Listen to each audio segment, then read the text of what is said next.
sobrang aarte. Nakita mo yung mga itsura nila. Parang hindi dinadapuan ng alikabok ang mga pagmumukha.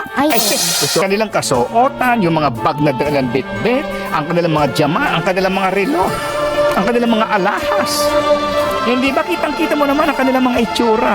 Papakainin mo ng NFA rice? Sobra ka naman. Oo, representative Ano akala mo sila. sa kanila tulad natin? Sa bagay. Baka dapat daw ipatry din sa ating mga mambabatas itong NFA rice. Tsaka dapat daw, kasi natanong mo no, ito po ba'y natikman nyo? Sabi nila bago daw yung launch dun sa Kadiwa, natikman naman nila. Ang gusto daw makita nung iba dito, yung araw-araw talagang yun ang kakainin. Yung po pwede na ganun. Yun ang kanilang isasain. Oo. Yung ating mga mambabatas. Yun nga. Huwag mo naman silang idamay dito. Bawal sila kumain ng NFA rice. Ikaw naman, ay marami dyan on diet. Okay. So, ano sila? Kung iba nga dyan, yung mga, siguro yung mga kagalang-galang na lalo na ho, yung mga sobrang aarte. Opo, alam mo na, yung mga ang itsura nila talaga namang, di ba, nakita mo yung mga itsura nila? Ha?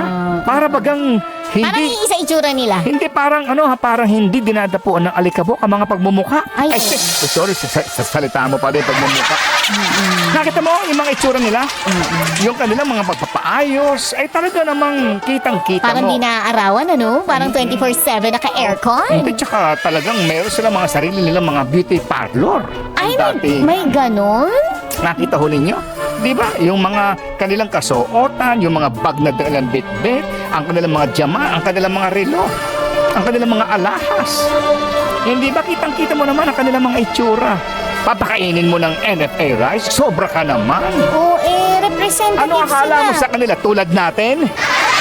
Sa bagay. Baka, Ano ka ba? baka hindi sila sanay, ano? Baka manakitang tiyan nila. Baka hindi sila sanay dun sa mga mumurahing At bigas. saka yung mga iba nga dyan ang diet na. So, anong kinakain? Hindi sila nagbibigas? Pero nang kinakain nila.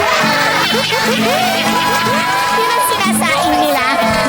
Akala ko diet, cauliflower rice, red rice, brown rice, black rice.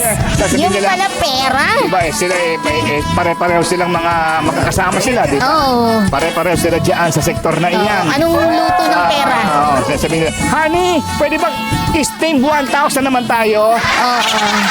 Fried 1,000 pesos. Ano kaya lasa ng pera? Anong lasa? Hindi pa ako nakakatik eh. Tanungin mo itong mga to. Mga mukhang pera kasi mga... Aray ko. Yung iba mga tao nga, na mga nasa pwesto, ang iniisip nila, Saan gagastusin? saan na naman ako bibili ng building sa abroad? Wow, sarap. Wow. At, di ba yung usapan na yung mga nagkaroon ng konfrontasyones at sinabi na ilan pa bang building ang kailangan mo? Ilan pa bang rest house sa abroad ang kailangan mo? Ilan pa bang Richard Mille na relo Ang gusto mo? ang gusto mo?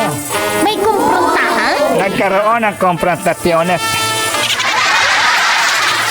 at nagsabihan daw ng mga ganoon, di ba? Nasabihan ng ganun. Oh, baka pwedeng sagot? bawas-bawasan ang katawapangan nyo. May ganoong kwento. Ha? Dati-rate, di ba? Ang pag naandun sila sa sesyon, naandun sila. Oo. Pag nakita yung relo na dati-rate, Rolex. Di ba? Rolex. Di ba? Kapag nakita mo dati, Patek. Ngayon, Oo. wala na nag-Rolex sa kanila. Ngayon, hindi sila kontento sa mga relo na 5 milyon ang isa o 10 milyon. Ngayon, ang gusto nila yung relo na 25 million ang isa. Mahal. 30 million, 40 million ang isa. May ganong relo? Yes! 30 Yun na ngayon ang kanilang status symbol, mga kapatid. Di ba? Pagka ba tumingin ako sa oras nun, ano ba? Anong pakiramdam? Ha? Yung ganun. Oo. Hindi, kasi yung ganong uri ng mga tao, mga kapatid, kapag tumingin sila sa kanilang orasan, Oo. talagang ang kanilang, Oo. yun ang nagbibigay sa kanilang motibo Para? at inspirasyon na magnakaw pa. May alarm clock sila, damihan mo pa, ganon? Kasi Uy, pag kulang nakita pa. nila yung relo nila, yun ang kanilang palatandaan ng kanilang kaswapangan. Aray ko. lamang at mga puro ho salita at puro ho lamang mga kapatid. Kumbaga, style, puset. Words are cheap, baby. Sabi nga ng Sige. iba. Sige, pero bago po naman ang lahat mga kapatid, ito ho lamang, mismo na po yung DICT Secretary, kung nyo pong napapansin, ang GCash nga po na nanawagan mismo dito po sa isyong ito. Kasi nga mukhang itong mga scammers na ito ay paramiho ng parami at nagiging high-tech talaga sila dahil ako ho mismo, ikaw mismo baby girl, nakakatanggap tayo ng mga text na ang message po yung pinanggagalingan ay mismong kumpanya. Kaya isipin mo, pati yung bangko, yung acronym, di ho ba? Pati nga po, pati mismo nga GCash, yan nasabi nila, pati sila binibiktima nito. Pati Globe, pati Smart, lahat sila. Mga bangko. Yes, opo. So ito ho lang po, atin lang kausapin ang spokesperson po ng DICT sa isyong ito para ho tayo matuto at malaman natin, may magagawa ba sila at may ginagawa ba sila? Asek Aboy Paraiso, magandang umaga po. Magandang umaga ho, Manong Ted, DJ Chacha, sa inyong mga tagapakinig. Magandang umaga ho sa ating lahat. Opo, International Mobile Subscriber Identity Catchers. Noong pa po natin ito pinag-uusapan. As a matter of fact, if you will recall, noong pong paghahain ng kandidatura noong 2022 presidential elections, nakatanggap ang maraming taga-media, di ba, ng alert? Naalala ho ninyo, diyan sa may Sofitel pa yung filing no, naalala ko eh.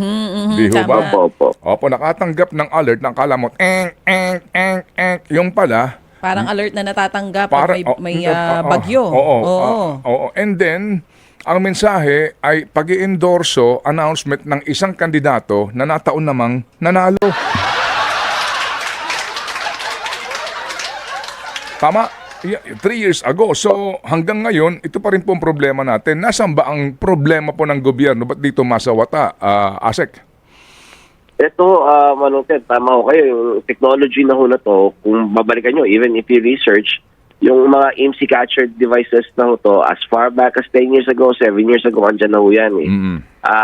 Ang problema ho talaga ho, Manong Ted, andyan naman yung mga batas natin na pinagbawal na ng NTC, both yung pag-distribution at pagmamayari at even possession po ng mga devices na to bawal na ho. Ang problema talaga enforcement, and I have to, to be fair naman sa ating mga law enforcers po, Manong Ted, mahirap naman ho talaga kasi you really have to, talaga kailangan naka-on to para ma-detect ho natin itong mga devices na to at ma-pinpoint natin para mahuli ho natin.